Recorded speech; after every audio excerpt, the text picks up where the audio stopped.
money that I collected.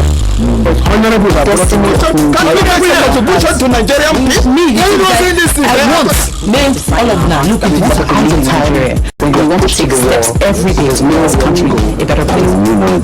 Education is telling them it's time to change. All colors, shades, angles, and perspectives can be overwhelming in our present world of information overload. This is introducing Ground Zero. Ground Zero is a current affairs discussion program covering topical issues in the polity. The program is a platform for an in-depth analysis of trending issues by professionals, authorities in various fields, analysts, and key actors in the polity. Ground Zero gives the listener an opportunity to contribute to the discussion via phone call, SMS, Twitter, Facebook, and Instagram. From the conservatively serious to the ridiculously funny, Ground Zero accommodates them all. Professionals, urban contemporary businessmen and women, policymakers, public service workers, students, artisans, traders, and the in-between. Ground Zero comes up on Tuesdays from 5 to 6 p.m. and Saturdays 4 to 5 p.m. Ground Zero. This program is exclusive to Invicta 98.9 FM. Tune in.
It's another lovely Tuesday evening and you are tuned to Invicta 98.9 FM. It's time for the Never Dull Moment program on radio that's talking about Ground Zero. Ground Zero is a program that is designed to bring up topical issues in the polity, and with the guest in the studio, we'll try our best to analyze these issues, explain them, get expert opinions at different angles to these issues. And today's not going to be different. But meanwhile, on the program Ground Zero today, you, the listener, can be a part of it by going to our various social media handles and adding your voice to the conversation. And today on the program, we shall be having three guests. There are two already seated in the studio. The third one would most likely connect to him via Zoom. And you, the listener, like I said earlier, can also be a part of it by going to our Facebook page. You click on the Zoom link, and from there you can be a part of it. But meanwhile, I'd like you to know that you can go to Invicta FM Facebook handle. That's at Invicta FM Kaduna, at Invicta FM Kaduna. And when you get there, you'll see the post. Add your voice to our conversation. On Twitter is at Invicta FM 989, at Invicta FM 989. And also the program specific handle is at ground 0989. At ground 0989 is the program specific Twitter handle. My name is Ehis Agbon.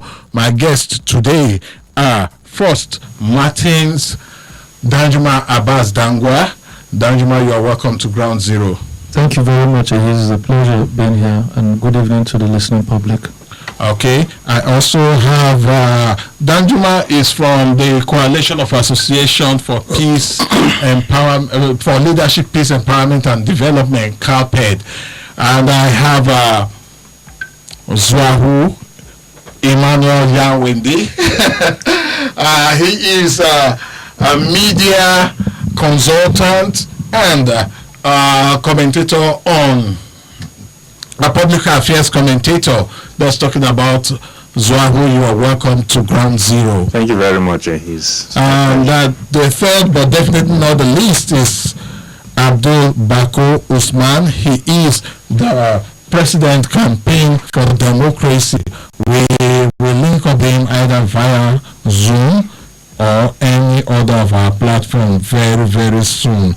But meanwhile, on the program today, we will be looking at two topical issues.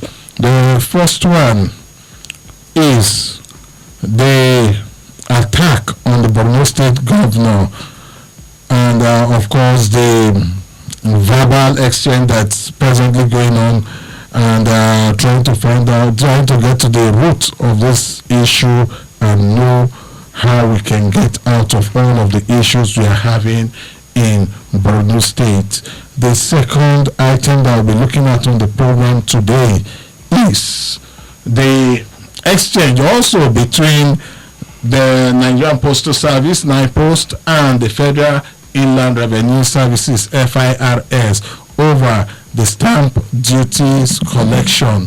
And we'll also be getting details of all of these. You can follow us on all the platforms. You go to Zoom and also join us. Well, let's look at details of these issues before we get into talking about them. I'll just give you a little bit of them. The Borno State Governor, Babagana Zulum, has expressed his displeasure to the Nigerian Army over an attack on his convoy by suspected Boko Haram gunmen in Baga, a town in Kukawa local government area of the state, on Wednesday. That was last week.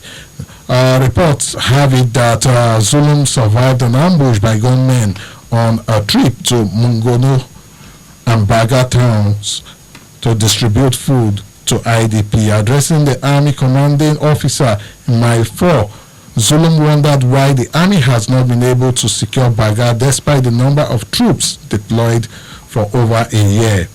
Quoting him now, he said, "You have been here for over 1 year now. There are 1,181 soldiers here. If you cannot take over Baga, which is less than 5 kilometers from your base, then we should forget about Baga. I will inform the Chief of Army Staff to redeploy the men to other places that they can be useful," Mr. Zulum was quoted to have said on national television. And the story did not just end there, because after the accusation, the Army spokesperson, that's Sagir Musa, in a statement on Thursday, that was last week, said, although details of the unfortunate incidents are sketchy and under investigation, efforts are ongoing to comb the area where the incident occurred with a view to track down and deal decisively with the attackers. It added that an investigation is also in progress to identify the circumstances that led to the attack.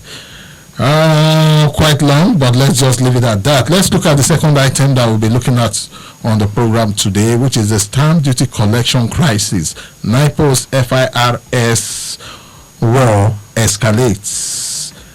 The imbroglio between Nigerian Postal Service and the Federal Inland Revenue Service over jurisdiction in respect of stamp duty collection worsened on Tuesday, that was last week. Director of Communication and Liaison FIRS Abdullahi Ismaila Ahmed, in a statement, vowed the FIRS is determined to ensure all monies collected by NIPOST into its alleged illegal operated stamp duties account are fully remitted into the federal account. He also said the FIRS would make sure that any kobo not accounted for in that account is legally recovered. But the chairman of the Nigerian Postal Service, Maimuna Abubakar, in a series of tweets on Sunday, lamented FIRS has stolen the mandate of the NIPOS. The NIPOS chairman said that FIRS, which is the agency responsible for assessing, collecting, and accounting for tax accruing to the federal government, had begun printing stamps. She alleged that FIRS did not only steal NIPOS stamp, but also its ideas. Abubakar tweeted that I am worried for NIPOS having sleepless night because of NIPOS, we need the general public to come to our aid. FIRS stole our mandate. FIRS are now selling stamps instead of buying from us. What is happening? We are expected to keep quiet and let FIRS kill and bury NIPOS? We need to go get our mandate. NIPOS is the sole custodian of national stamps. National agency printing and selling stamps is against the law of the land.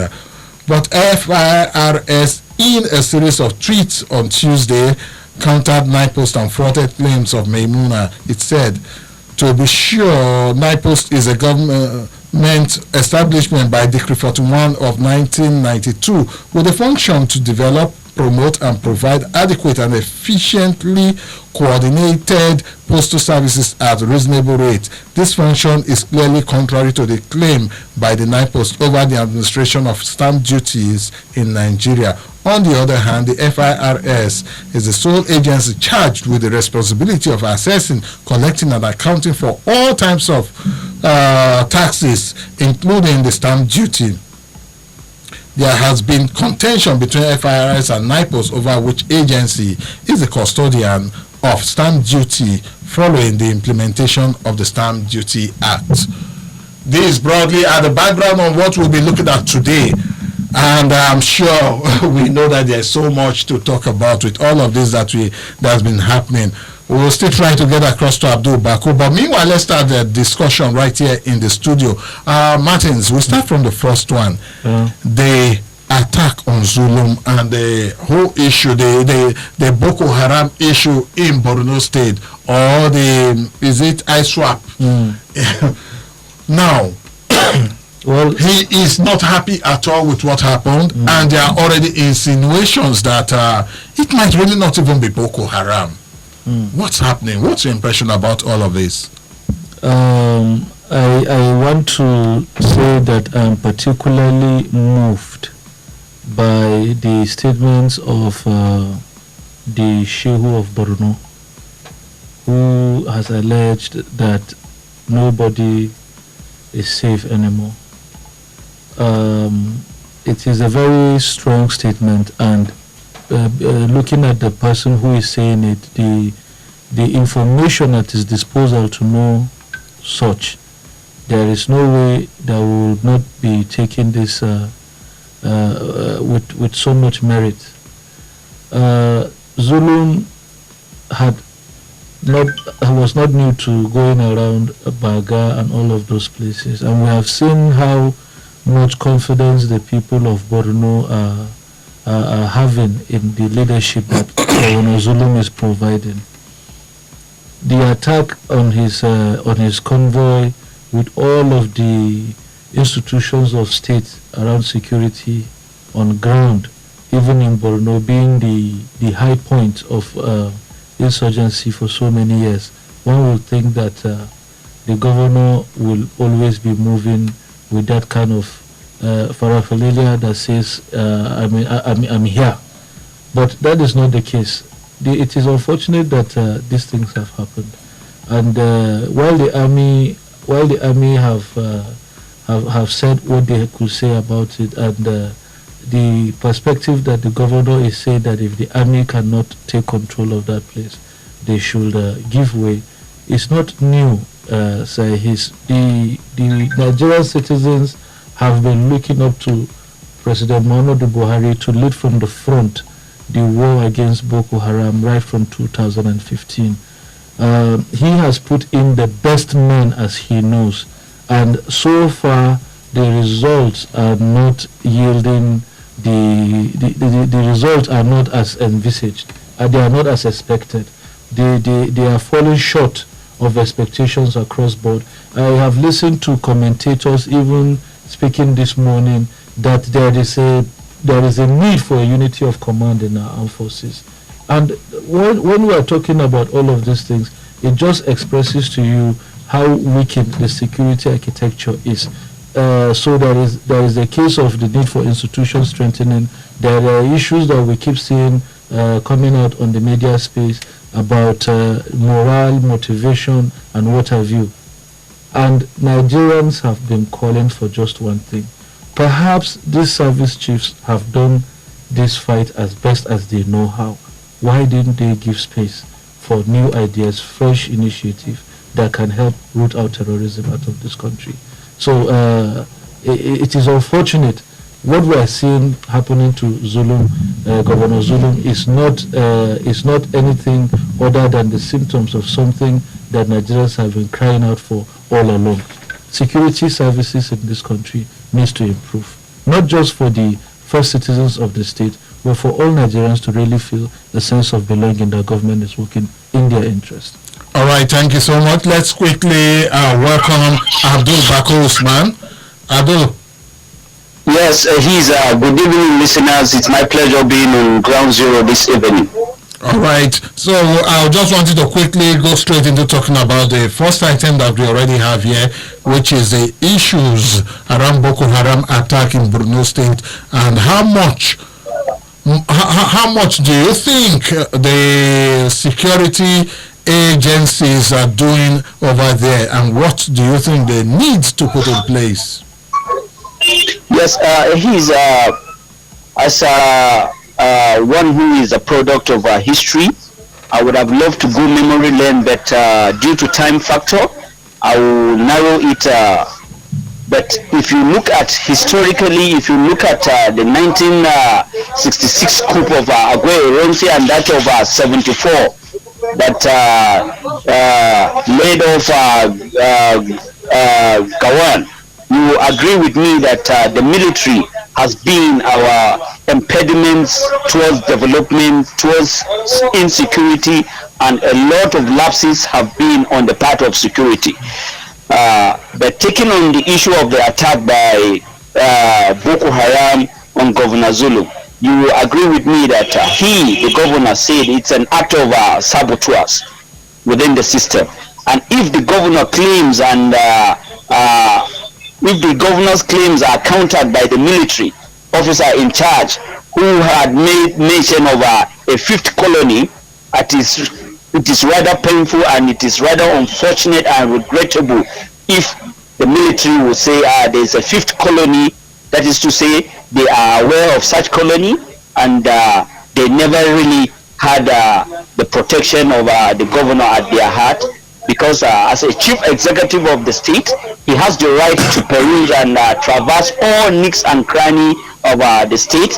But on a special invitation that he was going to Baga, looking at the economic nature of Baga, I think the military are playing pranks in that area, because that area has economic potentials that can turn around not just the state, but can turn around the Northeast as a whole.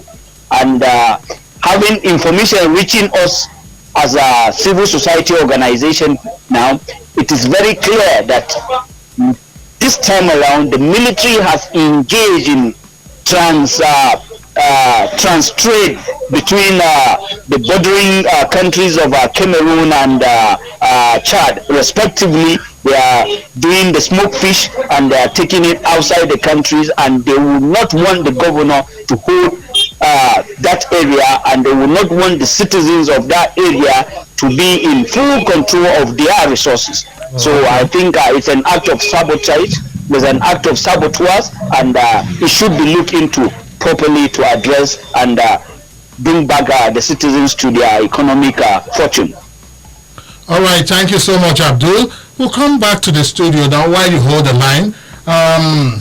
Zwahu, first of all, give me your impression about this whole thing in Borno State between the government and the army. Yeah, well, a lot of things are coming to a head now.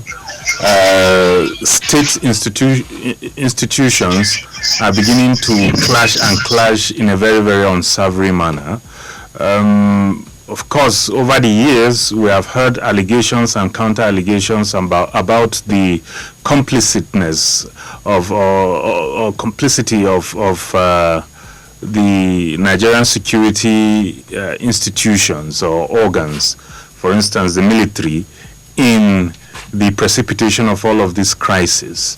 Whether or not it is true is yet to be proven. But then again, the perception is out there in town, and many people hold whatever impression they hold. Now, for the first citizen of a state, the major hotspot of this insurgency, to travel and then come out actually to make outright claims and more or less pass a vote of no confidence on the military, to the extent of saying that if you cannot give us protection, then there is no need for you to be here, is very, very telling. It has brought a lot of things to a head. And unfortunately, still talking about perceptions, Zulum is very, very highly regarded because of the kind of work he has so far done.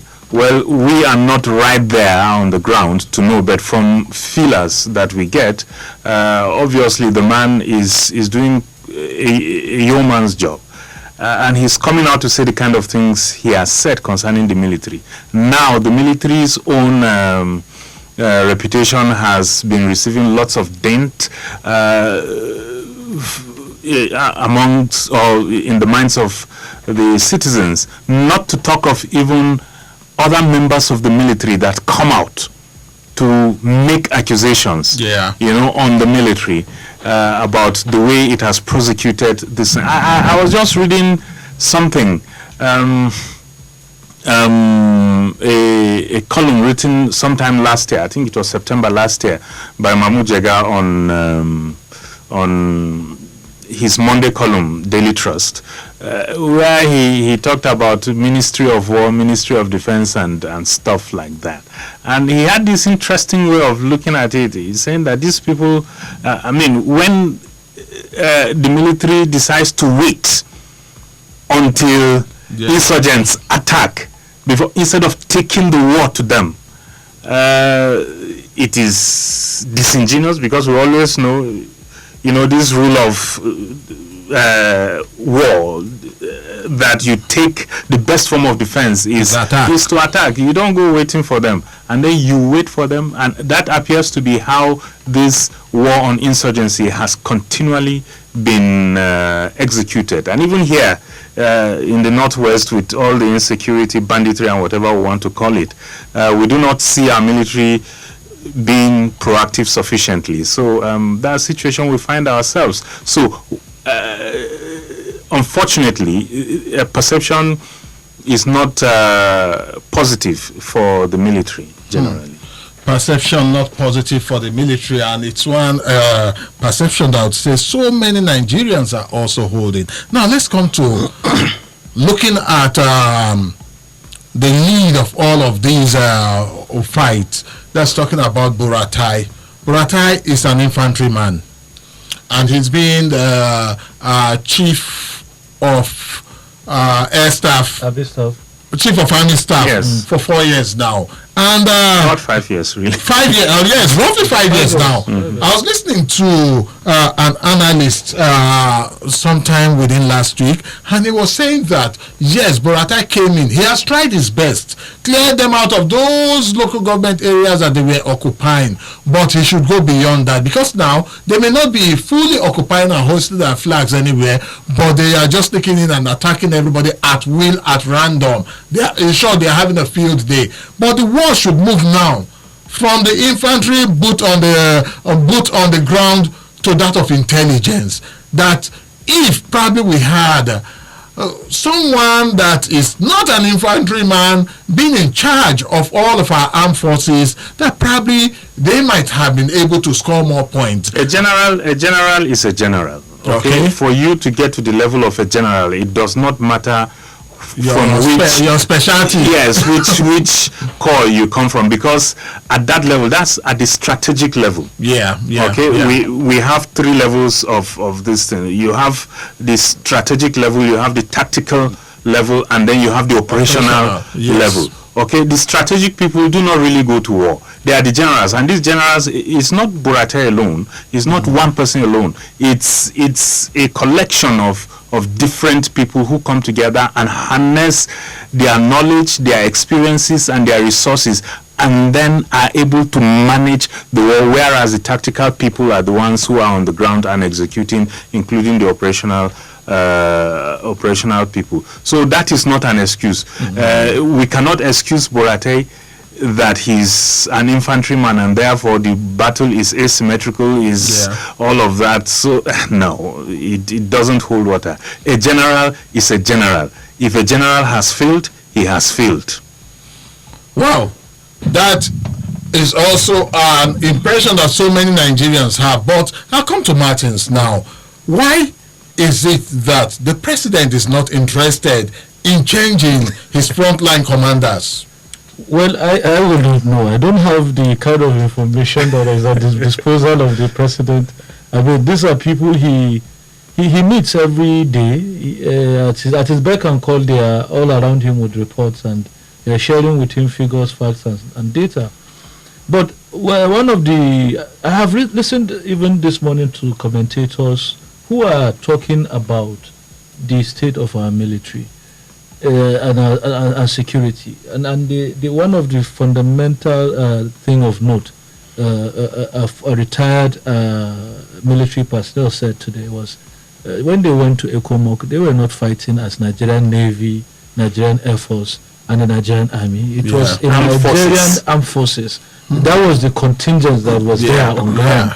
And it was clear that their mandate was one. They had a unity of purpose. In Nigeria today, we don't just have a chief of army staff. We have a chief of defense staff. This chief of defense staff is a full general. Under him, the army, the air force, the navy are supposed to be having one unitary command. The national security advisor to the president, his office, that office is manned by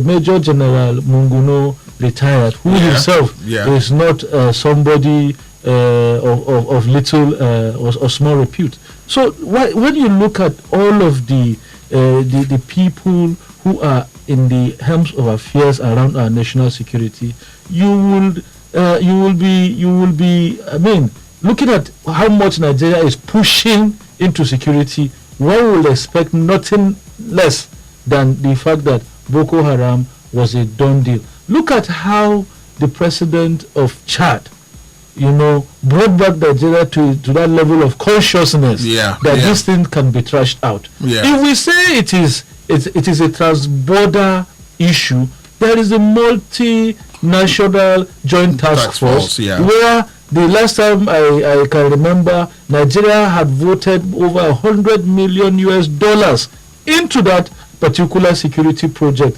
We should be the ones expecting the best of it. We should not be funding MNJTF, and then it is our own citizens that cannot go to the Lake Chad Basin and fish, or to go to their farms in Borno. It is unheard of. While the kind of attacks you hear, you don't hear them happening in Cameroon, you don't hear them happening in Chad, you don't hear them happening in Niger. Nigeria has become the field of play for terrorism, and that is unacceptable. The president has this information. Probably we are actually getting information, even the public media that we access might be different from what the president is seeing. But in the interest of the lives that are being lost, in the interest of the thousands that are being rendered homeless and without shelter, the president should understand that Nigerians cannot just be mad and be despiteful of credible people whom we know have given a track record of efficiency and distinguishing themselves in service, to just say now that we want them out so that more fresh ideas can come in and rejuvenate our armed forces. All right, Abdul, can you in a minute or two also tell us, if you were the president, what are you going to do about our security architecture? Advise the president directly now. I should advise the president directly. Yes, please. Yes, as a citizen of Nigeria that has Nigerians at heart and believe in the nation called Nigeria, I think Mr. President should wake up from his slumber first. He should rejig his service chief, and going forward, most of his lieutenants who are in the aspects of ministers, who are in the aspects of advisors, he should be willing to fire.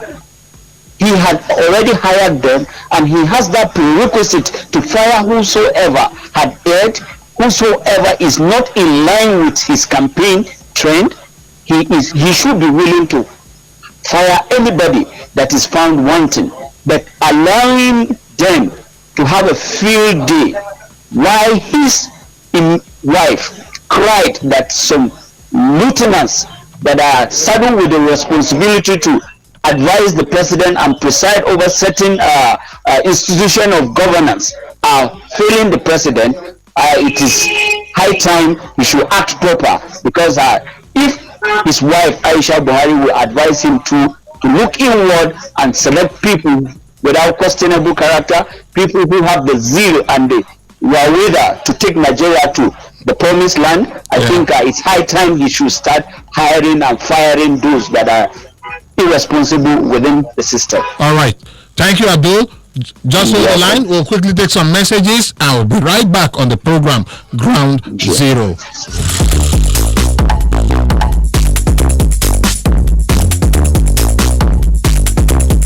All right, welcome back from that commercial timeout. You're still listening to Ground Zero on Invicta 98.9 FM. And we have talked about the issues happening in and around Borno State, and of course of the insecurity fight and how we feel that it should be handled, and general impression about all of it. So let's come back to looking at the second item that we have this evening, and that is the crisis between the Nigerian Postal Service and the Federal Inland Revenue Services in respect of stamp duties collection, while each of these agency of the government is claiming to be the rightful person that should warehouse collection of this stamp duty tax.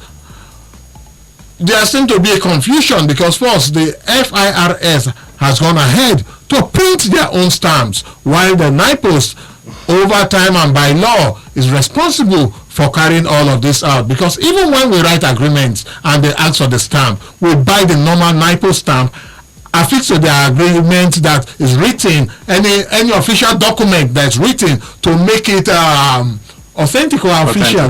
Yes. And I think with this new development, maybe it's FIRS that we should be going to buy stamps from to make our, well, I wouldn't know. We have persons in the studio. Let's start from Abdul Bako Usman. This crisis between the NIPOS and FIRS, what's your take about it?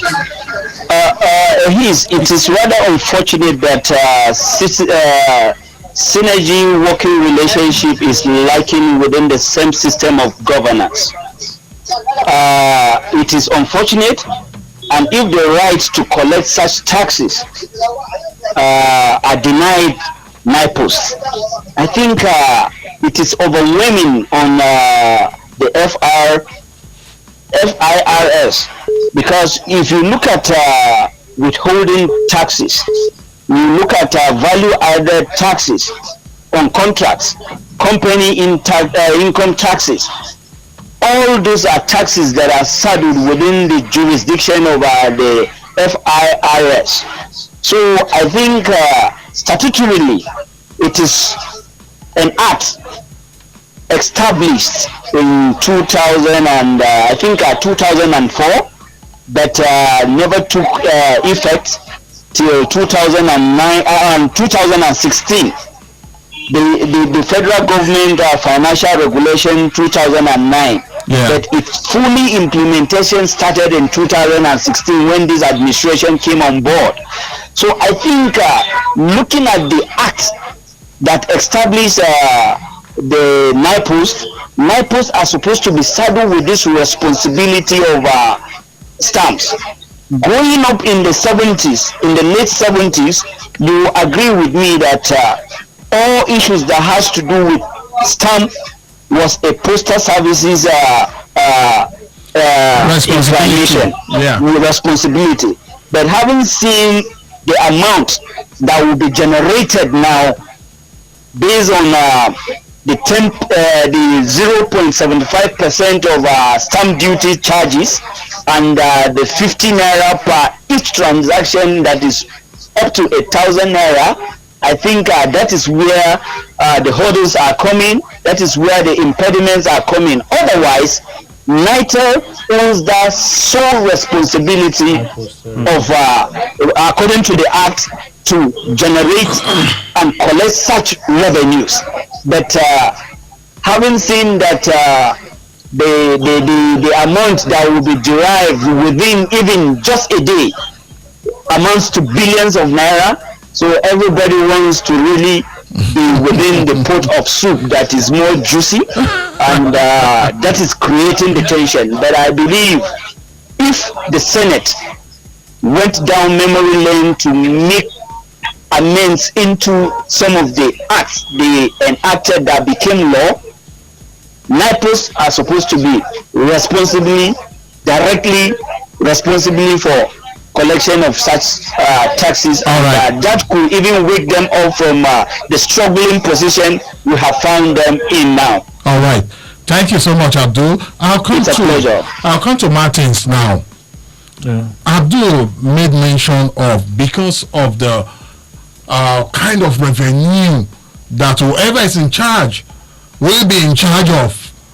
These two agencies seem to be not interested, and I'm sure some other agencies also, customs and duties, customs would also be eyeing a pot of soup, if I would use Abdul's language like that has all sort of assorted stuff in it. Now, in Nigeria, why the need for all of this? All these monies are government's monies. They are only serving as conduits to bring it into the TSA that warehouses all of this revenue. Yes. Should there be any reason for any organization to want to scramble or fight over this? Well, let's assume that the people who are doing it have personal private benefits out of this. That will mean that the conduit will have some leaking holes. So it's not everything that passes through the conduit that gets to the TSA. Okay. It's just like my friend would say the pipe that brings water can't be dry. Yeah, exactly. So that is just one of it. And then on the other hand is the prioritization of governments on revenue over service. You know, when government is prioritizing revenue over service, you find institutions, scrambling for just something good to report. Most of these people come in to take over institutions that are nearly moribund, and they want to have a statement of performance when they are exiting office. And while they are doing that, there is the service gap that they are unable and unwilling to satisfy, because all that government is more focused about is revenue. Yeah. If you can generate the required revenue, perhaps you will have something to bargain for to maintain or retain your position in office. And so it's about returns, actually. It is more about a situation where even in a family life and family value, the child that is always going money and coming with money is the child with blood. It's like somebody. The one whose advice is important. It's important. And everybody must wait for. So as that situation is being painted by people who are taking over office, other institutions that are not having that kind of leverage are weakened. And as they continue to get weakened, we get to the point where services, some Nigerians begin to forget some certain institutions because they are nearly non-existent anymore. Yeah. But they still have offices, they still have overheads, they have personnel cost, and every now and then they say they are running one capital project or the other, but on the basis of outcome, there is really nothing that deliver and value to Nigerian public. All right, I come to Zwahu now. Assuming you are Buhari, how would you sort this out? Because the box eventually stops. No, it does not simply stop at his table, because it is a law that established it's an act that established both, or there are acts that have established. So it means that there is what the legal or law people will call a lacuna, between how these monies, how these two agencies synergize. Indeed, anything that has got to do with stamps and the likes, it is the responsibility of NIPOST, understandable. And then everything that has got to do with tax is the responsibility of FIRS. And then stamp duty is a kind of tax. So it means that there is no clear line. But common sense, I probably do not know the technicalities of these things, but common sense, already solves this problem. If your company goes and gets contract or is awarded a contract by, let's say, the Ministry of Defense, by the time the Ministry of Defense pays you money, it is going to keep withholding tax. And that withholding tax, it is going to remit to the FIRS. So the collector at that point in time is the awarding ministry for onward transmission to FIRS. And then if I have a shop and I sell stuff, services, goods or services, and then I charge VAT, a customer pays VAT. It is not FIRS directly that collects the VAT. It is I who collect the VAT on their behalf and then remit. So if NIPOST produces the stamps and sells, then NIPOST becomes also in the conduit. So I really do not see where the trouble arises. Maybe the laws, the acts that have established these two separate bodies, there is really no trouble. It's just that always there is tough war. Even within the military, you see or security agencies, you see police, you see civil defense. There is tough war always. It's a common thing. It's an ordinary thing. But I think the thing will resolve itself. It shouldn't make us hit our heads on the wall. But a very, very important thing. A very, very important thing. In Britain, for instance, the history of this stamp duty. Ordinarily, stamp duty, what is stamp duty? Tax on transactions, legal transactions. And it is what people decide that is legal, So, they said, look, every transaction is going to be considered legal only when there is a stamp affixed to it. If it is not affixed to it, it's not. But if there is no such agreement, then that document or that transaction is legal. Now, in Britain, for instance, they did that in order to be able to raise money to fund, I think it was the First or Second World War. That's what they did. What are we doing today? What are we raising all these monies? That is a means by which government can raise money. But I think without getting much services from government, I think that is where the fundamental questions should be asked. Nigerians are gradually beginning to be levied with a lot of taxes. It may not necessarily be that the taxes are indeed much, but there is the kind of frustration that is in the bellies of Nigerians, that you asking them to pay another thing in the name of tax is belaboring. You understand? So the whole thing for me is, look, government should get its act together and begin to do some things that will give people the impression that they are looking out for people. Yeah. And then people will be happy, to be able to pay whatever taxes that are levied on them.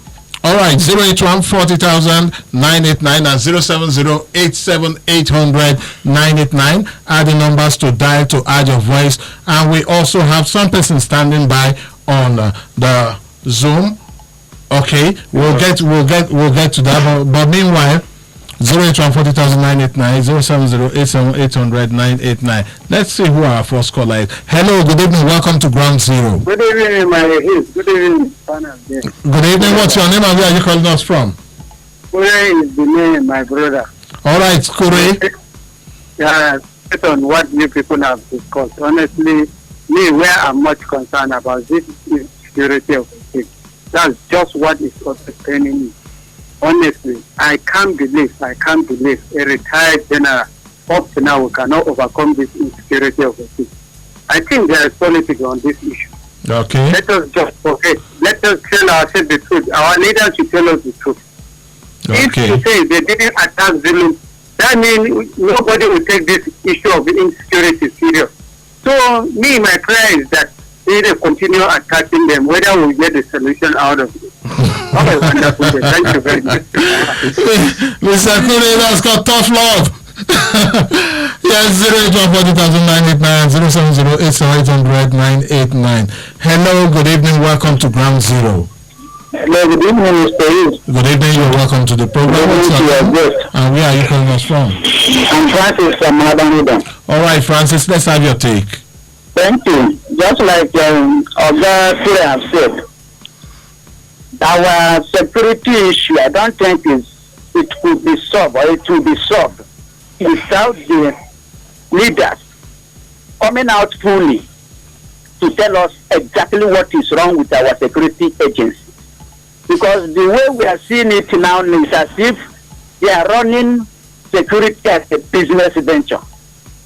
And which, if that is the truth, if in 100 years to come, Nigeria will never overcome its challenge on insecurity. Thank you.